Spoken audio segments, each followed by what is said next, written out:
ശാപം തലയിൽ കൊണ്ടിടാൻ വലിമ വേട്ടല്ലോ. അലിഞ്ഞു നീ ശാപം തലയിൽ കൊണ്ടിടാൻ വലിമ വേട്ടല്ലോ. മനസ്സോടെ ശാപമരത്തിൽ തൂങ്ങിയ മാനുവേലാദേവ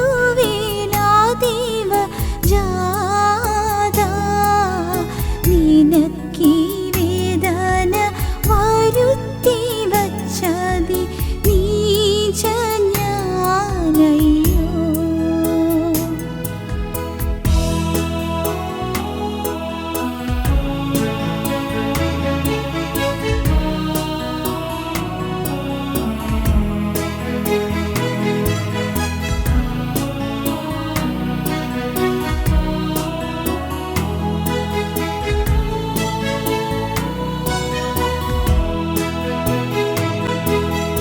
നന്ദി കെട്ടയി നരരെ നരക അഗ്നിയിൽ നിന്നും നേടാൻ.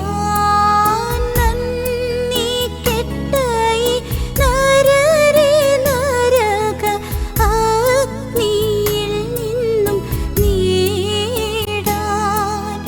മന്നവാത്തിരു പൊൻകുരുതി നീ ചിന്തി നിന്നല്ലോ. മന്നവാത്തിരു പൊൻകുരുതി നീ ചിന്തി നിന്നല്ലോ. ഞങ്ങളും ക്രൂശിക്കപ്പെട്ട ക്രിസ്തുവിനെ പ്രസംഗിക്കുന്നു. ദൈവതിരുനാമത്തിന് മഹത്വം ഉണ്ടാകട്ടെ. ബഹുമാനപ്പെട്ട അച്ഛന്മാർക്കും സ്നേഹം നിറഞ്ഞ സഹോദരീ സഹോദരന്മാർക്കും കർത്താവായ യേശു ക്രിസ്തുവിൻ്റെ പരിശുദ്ധമായ നാമത്തിൽ എൻ്റെ വിനീതമായ വന്ദനം. ദൈവത്തിന് സ്തോത്രം. യോശുവയുടെ പുസ്തകം 7-ാം അധ്യായം 12 വാക്യം മുതൽ വായിക്കും. ഇസ്രായേൽ മക്കൾ ശാപഗ്രസ്തരായി തീർന്നതുകൊണ്ട് ശത്രുക്കളുടെ മുമ്പിൽ നിൽപ്പാൻ കഴിയാതെ ശത്രുക്കൾക്ക് പുറം കാട്ടേണ്ടി വന്നു. ശാപം നിങ്ങളുടെ ഇടയിൽ നിന്ന് നീക്കാതിരുന്നാൽ ഞാൻ നിങ്ങളോടുകൂടെ ഇരിക്കയില്ല. നീ എഴുന്നേറ്റ് ജനത്തെ ശുദ്ധീകരിച്ച് അവരോട് പറക, നാളത്തേക്ക് നിങ്ങളെ തന്നെ ശുദ്ധീകരിപ്പിൻ. ഇസ്രായേലേ, നിന്റെ നടുവിൽ ഒരു ശാപമുണ്ട്. ശാപം നിങ്ങളുടെ ഇടയിൽ നിന്ന് നീക്കിക്കളയും വരെ ശത്രുക്കളുടെ മുമ്പിൽ നിൽപ്പാൻ നിനക്ക് കഴിയുകയില്ല എന്നിങ്ങനെ ഇസ്രായേലിൻ്റെ ദൈവമായ യഹോവ കൽപ്പിക്കുന്നു. ദൈവത്തിന് സ്തോത്രം. ഇസ്രായേലേ, നിന്റെ നടുവിൽ ഒരു ശാപമുണ്ട്. ശാപം നിങ്ങളുടെ ഇടയിൽ നിന്ന് നീക്കളയും വരെ ശത്രുക്കളുടെ മുമ്പിൽ നിൽപ്പാൻ നിനക്ക് കഴിയുകയില്ല എന്നിങ്ങനെ ഇസ്രായേലിൻ്റെ ദൈവമായ യഹോവ കൽപ്പിക്കുന്നു. ദൈവത്തിന് സ്തോത്രം. യോശുവയുടെ കാലത്തുണ്ടായ ഒരു സംഭവമാണിത്. മോശയ്ക്ക് ശേഷം യോശുവയാണ് ദൈവജനത്തെ നടത്തിയത്. മോശ കാദേശ് ബർന്നേയ വരെ ജനത്തെ എത്തിച്ചു, യോർദാന് തീരം വരെയും. പക്ഷേ യോർദാൻ്റെ അപ്പുറം ജനത്തെ കനാനിലേക്ക് പ്രവേശിപ്പിക്കുവാൻ മോശയ്ക്ക് കഴിഞ്ഞില്ല. മോശയ്ക്ക് ശേഷം ദൈവം ജനത്തെ നടത്തുവാൻ യോശുവയെയാണ് നിയമിച്ചാക്കിയത്. എല്ലാം ദൈവികമായ നടത്തിപ്പുകളായിരുന്നു. ഇന്ന് പലതും ആളുകൾ കൂടി ഭൂരിപക്ഷം നോക്കി തിരഞ്ഞെടുക്കുകയാണല്ലോ ഇന്ന് പല കാര്യങ്ങളും നടക്കുന്നത്. അവിടെ ഭൂരിപക്ഷം നോക്കിയല്ല, ആരുടെയെങ്കിലും ഇഷ്ടപ്രകാരമല്ല, സ്വർഗത്തിലെ ദൈവം സ്വർഗീയമായി അതിൻ്റെ തിരിഹിതം നിവർത്തിക്കാനായി ദൈവം തന്നെ തിരഞ്ഞെടുക്കുകയാണ്, ദൈവം തന്നെ നിയമിക്കുകയാണ്. അത്ര അത്ഭുതമായിട്ടാണ് ദൈവം തന്നെ ജനത്തെ നടത്തിക്കൊണ്ടിരുന്നത്. ജനത്തെ നടത്തുന്ന ദൈവത്തിൻ്റെ സ്നേഹം നമ്മളെ അങ്ങനെയാണ് നടത്തിക്കൊണ്ടിരിക്കുന്നത്, അത്ഭുതകരമായിട്ട് നടത്തിക്കൊണ്ടിരിക്കുകയാണ്. എന്തെല്ലാം ശാപകരമായ കാര്യങ്ങളാണ് നമുക്കുള്ള ഓരോരുത്തർക്കും ഉണ്ടായിരുന്നത്. പൂർവികന്മാരുടെ കാലം മുതൽ നിൽക്കുന്നതായ പല ശാപങ്ങൾ, കാരണവന്മാരുടെ കാലം മുതൽ തുടർന്നു വരുന്നതായ ചില ദോഷങ്ങൾ, ചില ദുഷിച്ച സമ്പ്രദായങ്ങൾ, ദുഷിച്ച ആചാരങ്ങൾ, ശാപകരമായി പലതും നമ്മുടെ പലരുടെയും ജീവിതത്തിലുണ്ട്. ഒരുപക്ഷെ എല്ലാവരുടെയും ജീവിതത്തിൽ തന്നെയുണ്ട് ശാപകരമായത്, ശാപം. എന്നാൽ യോശുവ ജനത്തോട് പറഞ്ഞിരുന്നു, എരിഹോ കോട്ട പിടിക്കുകയാണ്, ദൈവത്തിൻ്റെ കൃപയാലാണ് നാം കോട്ട പിടിക്കുന്നത്, ദൈവത്തിൻ്റെ ശക്തിയാലാണ് നാം കോട്ട പിടിക്കുന്നത്. ദൈവമാണ് നമുക്ക് വേണ്ടി പ്രവർത്തിക്കുന്നത്. അതുകൊണ്ട് നിങ്ങൾ ദൈവത്തിൻ്റെ മഹത്വം കൊടുക്കണം. ഈ കോട്ടയിൽ നിന്ന്, എരിഹോയിൽ നിന്ന് കിട്ടുന്നതായി ഒരു വസ്തുവും നിങ്ങൾ സ്വന്തമായിട്ട് എടുക്കരുത്. അവിടെ ശത്രുവിൻ്റെ കൈവശമുള്ള ഒന്നും നിങ്ങൾ സ്വന്തമാക്കരുത്. എരിഹോയിലുള്ള ജനപ്പെരുപ്പം എല്ലാം ശത്രുവായി പൈശാചികൻ്റെ കയ്യിലാണ് നിൽക്കുന്നത്, ഇസ്രായേൽ ജനത്തിൻ്റെ കൂടെയല്ല. അതുകൊണ്ട് ഇസ്രായേൽ ജനത്തിൻ്റെ കൂടെ അല്ലാത്തതായ ആ പുറജാതി വർഗത്തിൽ കനാന്യർ, പെരിസ്യർ, ഹിവിയർ, യെബൂസിയർ തുടങ്ങിയുള്ള ആളുകളുടെ കൈവശമുള്ളതൊന്നും നിങ്ങളുടെ കയ്യിൽ ഉണ്ടാകരുത്, നിങ്ങൾ എടുക്കരുത്. വ്യക്തമായിട്ട് കൽപ്പന കൊടുത്തിരുന്നു. പക്ഷേ ഇസ്രായേൽ കൂട്ടത്തിൽ ആഖാൻ എന്ന് പറയുന്ന ഒരാൾ ഒരു വലിയ അകൃത്യം ചെയ്തു. ചില ദൈവത്തിന് വേണ്ടി നിവേദിക്കപ്പെട്ടത്, ദൈവത്തിന് വേണ്ടി ഡിവോട്ടഡായിട്ടുള്ള, ദൈവത്തിന് വേണ്ടി മാറ്റിവെക്കപ്പെട്ടുള്ളതായ ആ വസ്തുക്കൾ ചിലത് ആഖാൻ മോഷ്ടിച്ചു. കണ്ടപ്പോൾ കൗതുകം തോന്നി, മോഷ്ടിക്കണമെന്ന് തോന്നി. ആഖാൻ അവ മോഷ്ടിച്ചു. ഇസ്രായേൽക്കാർ ആരും തന്നെ അറിഞ്ഞില്ല ഈ ആഖാൻ ഇത് മോഷ്ടിച്ച കാര്യം. യോശുവായും അറിഞ്ഞില്ല. ജനത്തെ നടത്തുന്ന യോശുവായും അക്കാര്യം മനസ്സിലാക്കിയില്ല. പക്ഷേ മനസ്സിലാക്കി അവർ അടുത്ത യുദ്ധത്തിന് പോയപ്പോൾ, ഹായി കോട്ട പിടിക്കാൻ പോയപ്പോൾ, വളരെ ചെറിയൊരു കോട്ടയാണ്, വലിയ എതിർപ്പൊന്നും ഉണ്ടാകാൻ സാധ്യതയില്ല. പക്ഷേ ഹായി കോട്ട പിടിക്കാൻ പോയപ്പോൾ അവർക്ക് വലിയ പരാജയം നേരിട്ടു. അനേകം പേരെ വധിക്കപ്പെട്ടു. ഇസ്രായേൽക്കാർ അനേകം പേര് വധിക്കപ്പെട്ടു. എന്താണ് കാരണം? യോശുവ ദൈവസന്നിധിയിൽ ഇരുന്ന് കരയാൻ തുടങ്ങി. ദൈവദാസനായ യോശുവ, കർത്താവേ, ഈ ജനത്തിന് ഇത്രയും വലിയ നഷ്ടം വന്നു പോയല്ലോ, യുദ്ധത്തിൽ അനേകർ തോറ്റുപോയല്ലോ, യുദ്ധത്തിൽ ഞങ്ങൾ തോറ്റുപോയല്ലോ, ഞങ്ങളുടെ സേനാനികൾ പലരും വധിക്കപ്പെട്ടുവല്ലോ, കർത്താവേ, എന്താണ് പോംവഴി? യോശുവ രാവിലെ മുതൽ ഉപവാസമായിരുന്നു പ്രാർത്ഥിക്കാൻ തുടങ്ങി, കരയുകയാണ്. നമ്മൾ ഈ അധ്യായത്തിൽ വായിക്കാം, യോശുവ 7-ാം അധ്യായത്തിൽ തന്നെ കാണുന്നുണ്ട്. യോശുവ ദൈവത്തോട് വാദിക്കുകയാണ്. 7-ാം വാക്യം നമുക്ക് വായിക്കാം. അയ്യോ കർത്താവായ യഹോവേ, ഞങ്ങളെ നശിപ്പിപ്പാൻ അമോര്യരുടെ കയ്യിൽ ഏൽപ്പിക്കേണ്ടതിന് നീ ഈ ജനത്തെ യോർദാനിക്കരെ കൊണ്ടുവന്നതെന്ത്? ഞങ്ങൾ യോർദാനക്കരെ പാർത്തിരുന്നെങ്കിൽ മതിയായിരുന്നു. യഹോവേ, ഇസ്രായേൽ ശത്രുക്കൾക്ക് പുറം കാട്ടിയ ശേഷം ഞാൻ എന്തു പറയേണ്ടു? കനാന്യരും ദേശനിവാസികളൊക്കെയും കേട്ടിട്ട് ഞങ്ങളെ ചുറ്റിവളഞ്ഞ് ഭൂമിയിൽ നിന്ന് ഞങ്ങളുടെ പേർ മായ്ച്ചു കളയുമല്ലോ. എന്നാൽ നീ നിന്റെ മഹത്തായ നാമത്തിനു വേണ്ടി എന്തു ചെയ്യുമെന്ന് യോശുവ പറഞ്ഞു. യോശുവ ദൈവത്തോട് അപേക്ഷിക്കുകയാണ്, മുട്ടിപ്പായി യാചിക്കുകയാണ്, ഉപവാസമെടുത്ത് പ്രാർത്ഥിക്കുകയാണ്. ആഹാരമൊന്നും കഴിക്കുന്നില്ല. യോശുവ അങ്ങ് നിലവിളിച്ചുകൊണ്ട് കമിഴ്ന്ന് കിടന്ന് പ്രാർത്ഥിക്കുകയാണ്. കർത്താവേ, ഞങ്ങൾ ദുഷ്ടശത്രുക്കളുടെ കയ്യിൽ അകപ്പെട്ടു പോകുമല്ലോ, ഞങ്ങൾ അപകടത്തിലായി പോകുമല്ലോ, ഇവിടെയുള്ള കനാന്യർ ഞങ്ങളെ നിഗ്രഹിക്കുമല്ലോ, ഇവിടെയുള്ളതായ പുറജാതികൾ ഞങ്ങളെ നശിപ്പിക്കുകയും ഞങ്ങളെ ഈ ഭൂമിയെ തുടച്ച് നിൽക്കുകയും ചെയ്യുമല്ലോ. കർത്താവേ, എന്താണ് ഞങ്ങൾക്കിങ്ങനെ വന്നത്? ഞങ്ങളോട് ക്ഷമിക്കണമേ, അറിഞ്ഞോ അറിയാതെയോ ഒന്ന് പോയ പാവങ്ങൾ ഞങ്ങളോട് പൊറുക്കണമേ. യോശുവ പ്രാർത്ഥിക്കുകയാണ്. കുറേ നേരം ഇങ്ങനെ പ്രാർത്ഥിച്ചുകൊണ്ടിരുന്നപ്പോൾ കർത്താവ് പറയുന്നു, അടുത്ത വാക്യം, യഹോവ യോശുവയോട് അരുളി ചെയ്തത്, എഴുന്നേൽക്ക, നീ ഇങ്ങനെ സാഷ്ടാംഗം വീണ് കിടക്കുന്നത് എന്തിന്? ഇസ്രായേൽ പാപം ചെയ്തിരിക്കുന്നു. ഞാൻ അവരോട് കൽപ്പിച്ചിട്ടുള്ള എൻ്റെ നിയമം അവർ ലംഘിച്ചിരിക്കുന്നു. അവർ ശപഥാർപ്പിതം എടുത്തിരിക്കുന്നു.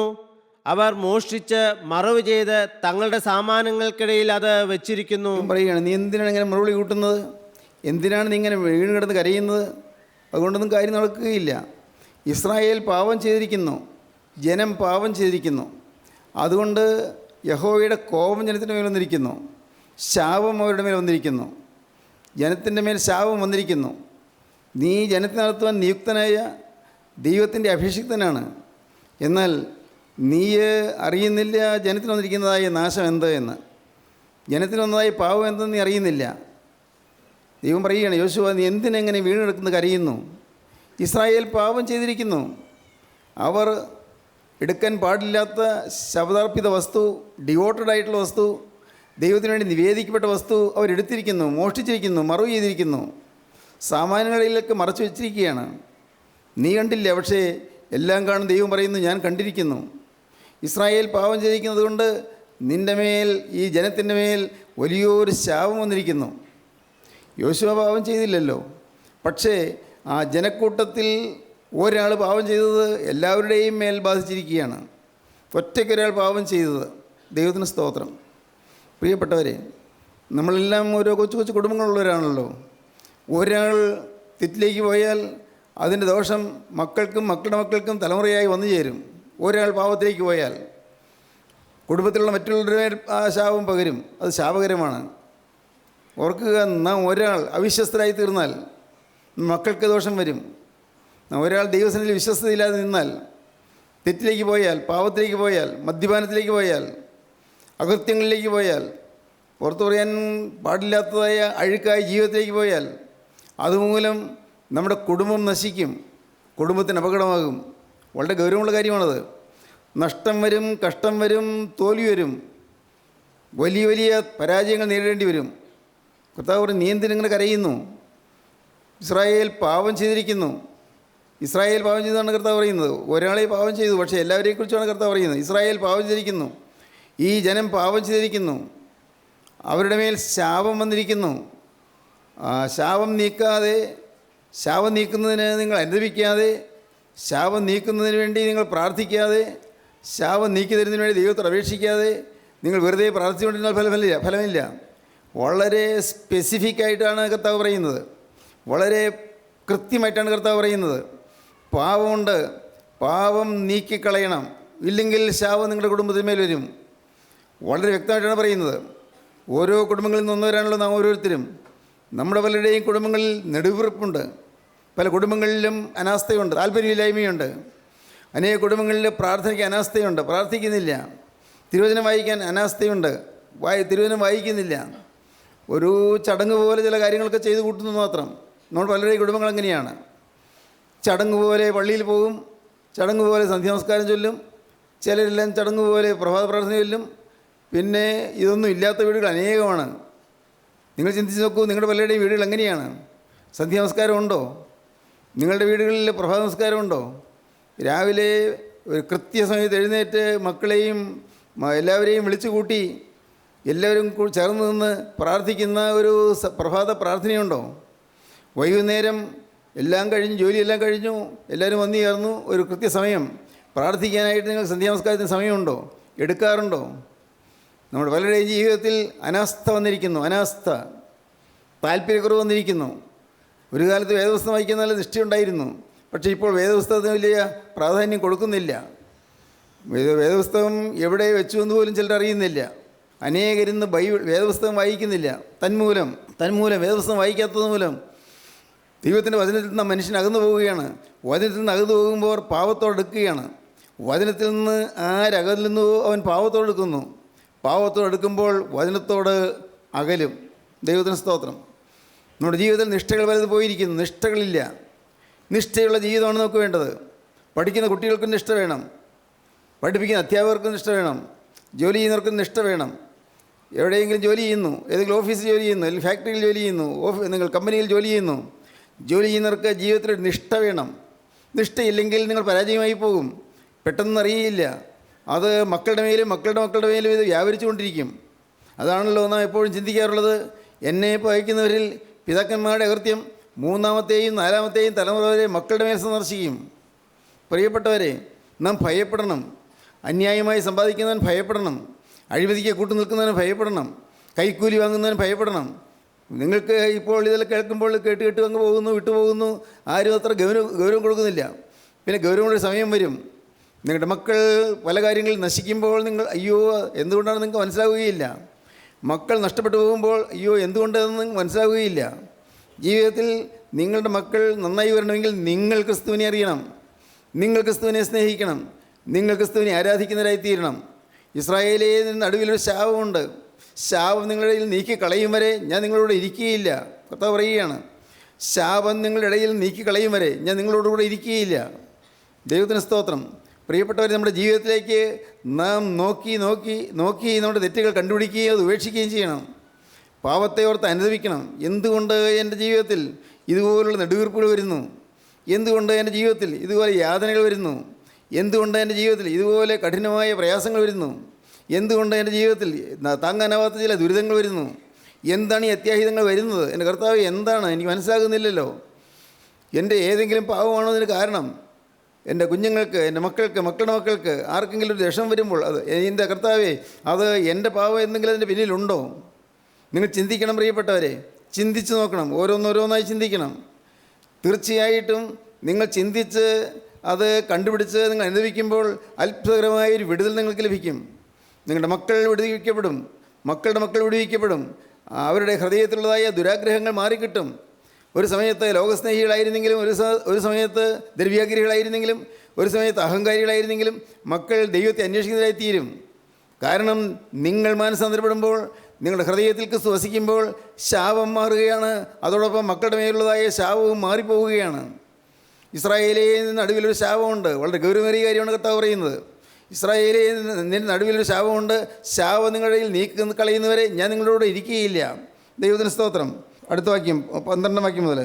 ഇസ്രായേൽ മക്കൾ ശാപഗ്രസ്തരായി തീർന്നതുകൊണ്ട് ശത്രുക്കളുടെ മുമ്പിൽ നിൽപ്പാൻ കഴിയാതെ ശത്രുക്കൾക്ക് പുറം കാട്ടേണ്ടി വന്നു. ശത്രുക്കൾക്ക് പുറം കാട്ടുകയെന്ന് വെച്ചാൽ ശത്രുക്കളുടെ മുമ്പിൽ തോറ്റു. ശത്രുക്കൾക്ക് പുറം കാട്ട്, പുറകോട്ട് ഓടുകയാണ്. ശത്രുവിനെ കണ്ടിട്ട് പുറകോട്ട് ഓടുകയാണ്. അത് പുറം കാട്ടുക എന്ന് പറയുന്നത്.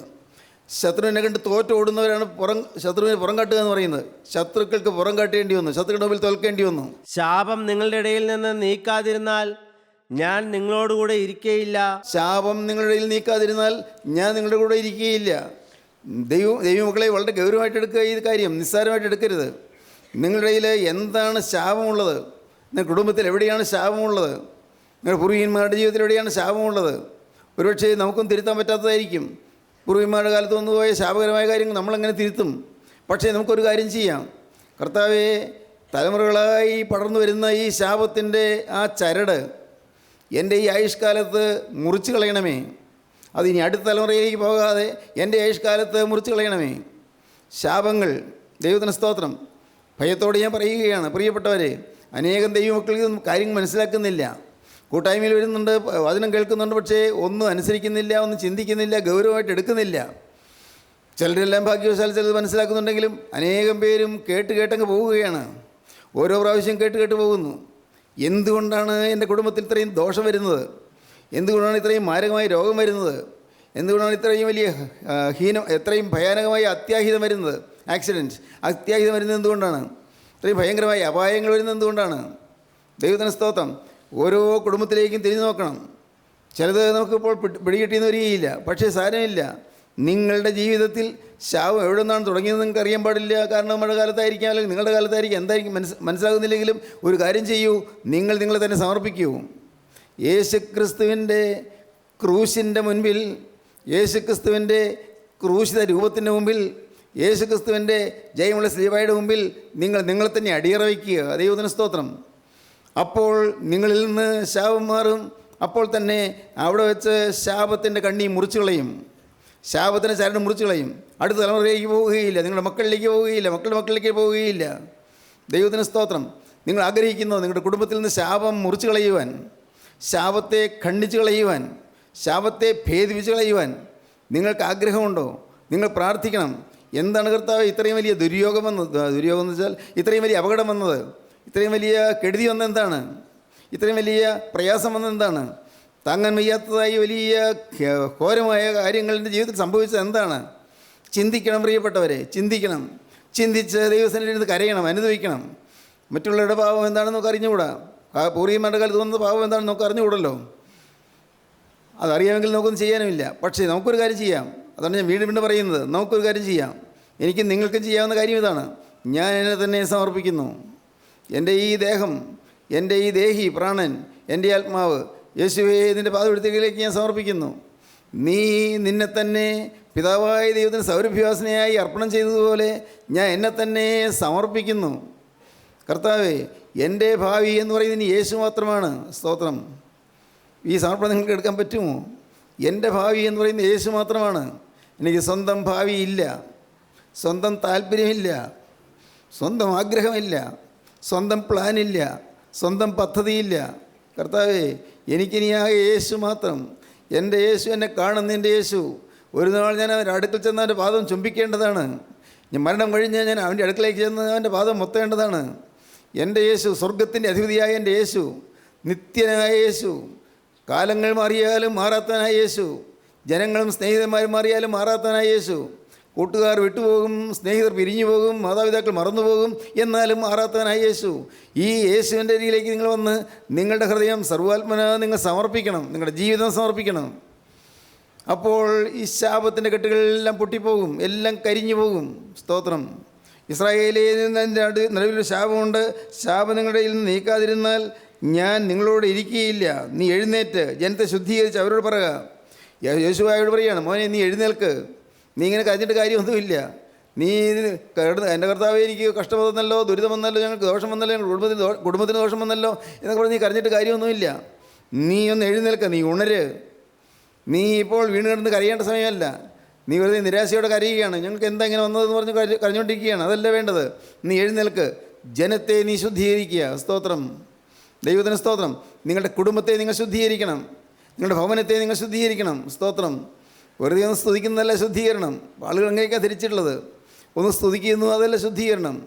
നിങ്ങളുടെ ഭവനത്തെ നിങ്ങൾ ശുദ്ധീകരിക്കണം, കുടുംബത്തെ നിങ്ങൾ ശുദ്ധീകരിക്കണം, നിങ്ങളുടെ വീട്ടിലുള്ള എല്ലാവരെയും നിങ്ങൾ ശുദ്ധീകരിക്കണം. എങ്ങനെ? ദൈവത്തിന് സ്തോത്രം. അവിടെയാണ് ആത്മാവിൻ്റെ അത്ഭുതകരമായ അനുഭവം നമുക്ക് ലഭിക്കുന്നത്. കുടുംബത്തെ ശുദ്ധീകരിക്കണം. നിങ്ങളുടെ മക്കൾ വഴിതെറ്റിപ്പോകുന്നു. എൻ്റെ കർത്താവേ, എൻ്റെ മക്കൾ ദോഷവഴികളിലേക്ക് പോകുന്നു. അവർ ജീവിതത്തിൻ്റെ തീരുമാനങ്ങളെല്ലാം ലംഘിച്ച് കളഞ്ഞു പോകുന്നു. അവരുടെ ജീവിതത്തിൽ അവർ ദൈവത്തെ മറന്നു പോകുന്നു. എൻ്റെ കർത്താവേ, ഈ മക്കൾക്ക് വേണ്ടി ഞാനൊരാൾ മരണത്തോളം ഒരു വിശുദ്ധനായി നിന്റെ സന്നിധിയിൽ നിന്നുകൊള്ളാം. ഹല്ലേലൂയ. ദൈവത്തിന് സ്തോത്രം.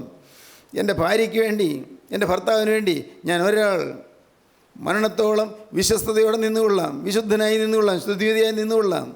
എൻ്റെ ഭർത്താവ് മദ്യപിക്കുന്നു, അദ്ദേഹത്തിന് സുബോധമില്ല, അദ്ദേഹത്തിന് ചുമതലാബോധമില്ല.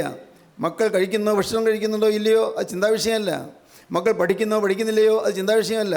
അദ്ദേഹം ഉത്തരവാദിത്വമില്ലാത്തതിനായി, ഒരു സുബോധമില്ലാത്തതിനെ പോലെ നടക്കുന്നു. തിന്നുക, കുടിക്കുക, മേളിക്കുക എന്നുള്ളതല്ലാതെ അദ്ദേഹത്തിന് വേറെ ഉദ്ദേശമില്ല. കർത്താവ് നശിച്ചുകൊണ്ടിരിക്കുന്നു. നാഥ, ഞാനൊരാൾ, ഞാൻ ഭാര്യയാണല്ലോ, ഞാനൊരാൾ. കർത്താവേ, നിൻ്റെ സന്നിധിയിൽ ഞാൻ മരണത്തോളം വിശ്വസ്തയോടെ നിൽക്കും. എൻ്റെ ഈ സമർപ്പണം നീ അംഗീകരിക്കണം. ഈ സമർപ്പണത്തിൽ നിന്നുകൊണ്ട് എൻ്റെ ഭർത്താവിനെ നീ തൊടണം. ഹല്ലേലൂയ. ദൈവത്തിന് സ്തോത്രം. നിൻ്റെ തീ എന്നിൽ കത്തണം, സ്വർഗത്തിൻ്റെ അഗ്നി എന്നിൽ കത്തണം. സ്വർഗത്തിൻ്റെ തീ എന്നിൽ കത്തുമ്പോൾ ആ തീയിൽ പിശാചുക്കൾ ദഹിച്ചു പോകും, ശത്രുക്കളെല്ലാം കത്തിപ്പോകും. അപ്പോൾ എൻ്റെ ഭർത്താവിൻ്റെ മേൽ ആ തീയുടെ ചൂട് ചെന്ന് അടിക്കും. എൻ്റെ ഭർത്താവിൻ്റെ മേൽ ചൂട് ചെന്ന് അടിക്കുമ്പോൾ അദ്ദേഹത്തിന് സുബോധം കിട്ടും. ഈ അപകടത്തിലാണല്ലോ, മദ്യപാനം ദോഷമാണല്ലോ എന്ന് അദ്ദേഹത്തിന് തന്നെ മനസ്സിലാകും.